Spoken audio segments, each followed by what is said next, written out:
అందరికీ నమస్కారం. ముందుగా ఓం శ్రీమాత్రే నమః అని కామెంట్ పెట్టి లైక్ చేసి మా ఛానల్ని సపోర్ట్ చేయండి ఫ్రెండ్స్. మోడ్యమి వచ్చినప్పుడు అన్ని పనుల్ని కూడా మానేస్తారు. ఎలాంటి శుభకార్యాలు చేయరు. జూన్లో మోడ్యమి ఎప్పుడు మొదలవుతుంది? ఎందుకు మూడ్యం వస్తుంది? ఈ సమయంలో ఎందుకు శుభకార్యాలు చేయకూడదు? వంటివి తెలుసుకుందాం. గురుమోడ్యమి సమయంలో ఎటువంటి వాటిని చేయకూడదు? వాటి వలన ఎలాంటి ఇబ్బందులు వస్తాయి?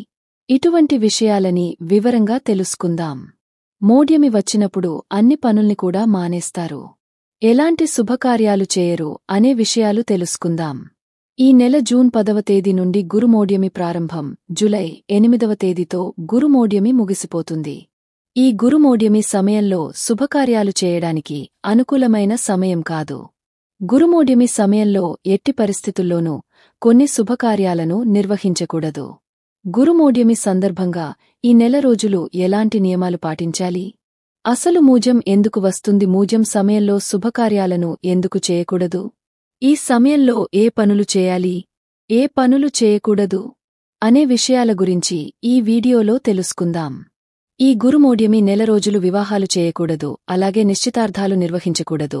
ఈ సమయంలో వివాహాలు చేసుకుంటే దాంపత్య జీవితంలో సమస్యలు ఏర్పడతాయి. అలాగే ఈ గురుమోడ్యమి రోజుల్లో గృహప్రవేశాలు చేయకూడదు, అలాగే కొత్త ఇంటిని నిర్మించకూడదు.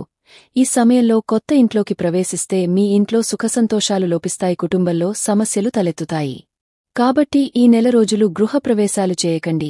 ఇంటి నిర్మాణానికి సంబంధించి శంకుస్థాపన పనులను చేయకూడదు. అదేవిధంగా కొత్త వ్యాపారాలను ప్రారంభించకూడదు.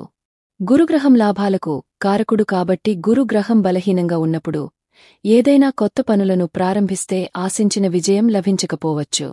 ఆర్థిక సమస్యలు ఏర్పడే అవకాశాలు ఉంటాయి. అదేవిధంగా ఈ మోడ్యమి సమయంలో పిల్లలకు పుట్టు వెంట్రుకలు తీయించకూడదు. ఈ సమయంలో పుట్టు వెంట్రుకలు తీయిస్తే గురువు ఆశీర్వాదం లభించదు. దీనివల్ల మీ పిల్లలకు అనారోగ్య సమస్యలు ఏర్పడతాయి. కాబట్టి ఈ నెల రోజులు పుట్టు వెంట్రుకలు తీయించకండి. అలాగే పిల్లలకు చెవులు కుట్టించకూడదు. అదేవిధంగా ఈ మోడ్యమి సమయంలో కొత్త వాహనాలను కొనకూడదు. గురువు బలహీనంగా ఉన్నప్పుడు కొత్త వాహనాలు కొంటే వాహన ప్రమాదాలు ఏర్పడతాయి. కాబట్టి కొత్త వాహనాలు కొనాలనుకునేవారు ఈ నెల రోజులు వాయిదా వేసుకోండి. ఈ మోడ్యమి సమయంలో ఇంట్లో ఉన్న బంగారాన్ని తాకట్టు పెట్టకూడదు. బంగారం అంటేనే లక్ష్మీ స్వరూపం కాబట్టి బంగారాన్ని తాకట్టు పెడితే ఇంట్లో ఉన్న లక్ష్మీదేవి బయటకు వెళ్లిపోతుంది. ఈ మోడ్యమి సమయంలో ప్రతి ఒక్కరూ చాలా జాగ్రత్తగా ఉండాలి. శుభకార్యాలు నిర్వహించిన ఇంటికి ఆర్థిక నష్టాలు ఏర్పడతాయి. కాబట్టి ఈ గురుమోడ్యమి తేదీలను బాగా గుర్తుంచుకోండి. ఈ మోడ్యమి రోజుల్లో లగ్నపత్రికలు కూడా రాయకూడదు. చాలామంది ముందుగానే లగ్నపత్రికలను రాసుకుంటారు. అయితే ఈ మోడ్యమి సమయంలో లగ్నపత్రికల జోలికి వెళ్లకూడదు.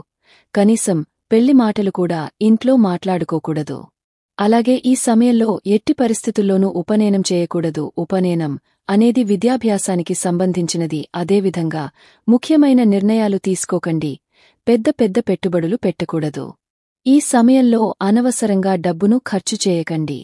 ఇది ధన నష్టానికి దారితీస్తుంది. ఈ గురుమోడ్యమి సమయంలో ఈ పనులన్నీ చేయకూడదు. కాని కొన్ని పనులు చేయడం ద్వారా అనుకూల ఫలితాలను పొందవచ్చు. మోడ్యమి సమయంలో ఎలాంటి పనులను చేయాలంటే పిల్లలకు అన్నప్రాసన వేడుకలు చేసుకోవచ్చు.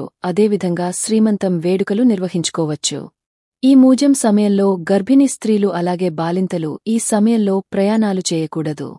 ఒకవేళ ప్రయాణాలు చేయాల్సి వస్తే అశ్విని నక్షత్రం అలాగే రేవతి నక్షత్రాల్లో ప్రయాణాలు చేయాలి. గురుమోడ్యమి సందర్భంగా దైవక్షేత్రాలను దర్శించవచ్చు, భక్తి కార్యక్రమాలను నిర్వహించవచ్చు. ఈ సమయంలో దానధర్మాలు చేస్తే చాలా మంచిది. జీవితంలో ఉన్న కష్టాలన్నీ తొలగిపోతాయి. ఎవరైతే ఆర్థిక సమస్యలతో ఇబ్బంది పడుతున్నారో అలాంటివారు ఈ నెలలో వచ్చే ఏదైనా గురువారం నాడు నెయ్యి, బెల్లం, తేనె, ఉప్పు ఈ 4 వస్తువులను ఎవరికైనా దానం చేయండి. గురుగ్రహ ఆశీర్వాదంతో మీ జీవితంలో రాజయోగం వరిస్తుంది. అదేవిధంగా ఈ నెలలో వచ్చే ప్రతి గురువారానికి చాలా విశిష్టత ఉంటుంది. కాబట్టి ప్రతి గురువారం నాడు తప్పనిసరిగా ఇంట్లో దీపారాధన చేసుకోండి. దత్తాత్రేయ స్వామిని పూజించడం, విష్ణు దేవాలయాలను సందర్శించడం ఇలాంటి నియమాలను ఆచరిస్తే మీ జీవితంలో ఎలాంటి సమస్యలు ఏర్పడకుండా గురుగ్రహ ఆశీర్వాదం ఉంటుంది. అదేవిధంగా ప్రతి గురువారం రోజున పసుపు రంగు వస్త్రాలను ధరించండి. జాతకంలో అదృష్టం కలిసి వస్తుంది. అలాగే ప్రతి గురువారం స్నానం చేసేటప్పుడు నీటిలో కొంచెం పసుపు వేసుకుని స్నానం చేయండి. జాతక దోషాలు తొలగిపోతాయి. ఆర్థికంగా బాగా కలిసి వస్తుంది. మన జాతకంలో గురుడు బలంగా ఉంటే జీవితంలో దేనికి లోటుండదు. కాబట్టి గురుమోడ్యమి సమయంలో గురువుకు సంబంధించిన మంత్రాలను జపిస్తే గురుగ్రహ ఆశీర్వాదం లభిస్తుంది. ఆ మంత్రం ఏమిటంటే ఓం గ్రాం గ్రీం గ్రోం సహ గురవే నమః. ఇలాంటి గురు మంత్రాలను ప్రతిరోజు జపిస్తే ఆర్థికంగా బాగా కలిసొస్తది. అలాగే ఈ మోడ్యమి సమయంలో నవగ్రహాలకు ప్రదక్షిణాలు చేస్తే చాలా మంచిది. ముఖ్యంగా శివాలయంలో ఉన్న నవగ్రహాలకు ప్రతి శనివారం రోజున 9 ప్రదక్షిణాలు చేయండి. జాతక దోషాలన్నీ తొలగిపోయి మీ జాతకంలో అదృష్టం పెరుగుతుంది. ఈ మోడ్యమి సమయంలో మీ పాత ఇంటికి మరమ్మతులు చేసుకోవచ్చు, ఇంటికి రంగులు వేయించుకోవచ్చు, అదేవిధంగా భూములు కొనడం, భూములు అమ్మడం, అగ్రిమెంట్లు చేసుకోవడం ఇలాంటివి చేసుకోవచ్చు. అలాగే నూతన ఉద్యోగాల్లో చేరడం, విదేశాలకు వెళ్లడం ఇలాంటి పనులన్నీ నిరభ్యంతరంగా చేసుకోవచ్చు. గురువు విష్ణు స్వరూపం కాబట్టి ఈ నెల రోజులు వీలైనంతవరకు విష్ణు సహస్రనామాలను చదవండి. ఈ సంవత్సరమంతా శుభ ప్రయోజనాలు చేకూరుతాయి. గురుమోడ్యమి అంటే ఏమిటి? బృహస్పతి సూర్యుడికి దగ్గరగా వచ్చినప్పుడు గురుమోడ్యమి ఏర్పడుతుంది. ఈ సమయంలో గురుగ్రహం బలహీనంగా ఉంటుంది. గురుగ్రహం అనేది సంతానానికి, అలాగే వివాహానికి కారకుడు.